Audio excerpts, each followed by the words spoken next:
Nire izena Xabir Irigoyen da eta Astiren zuzendari zientifikoa naiz.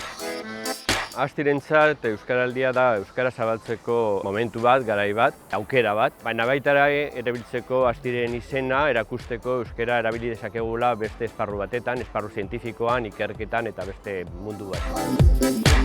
Parte hartu genuen aurreko urteko Euskaraldian eta bai egon zen mugimendua, jende asko apuntatu zen hori belarri prest edo izateko, animatu ziren hitz egitera edo entzutera eta zentzu horretan uste dut jende haiek orain hartu dutela pixka konfiantza gehiago euskeraz egiteko bere eguneroko arloan. Baita ere uste dut jende asko hitz egiten duguna normalian, baina ez genekiela beste pertsona hori prest zegoela, orain badakigu prest dagoela eta orduan bai zabaldu dela euskara erabiltzea, zeren badakigu jende hori ulertzen duela gutxienez eta erabili dezakegula beraiek. Ni uste dut edozein enpresentzat ariketa ona dela, giro bat sortzen du. Eta orain azkenean ona da, bai euskara ariketzat, baina baita ere enpresarentzat.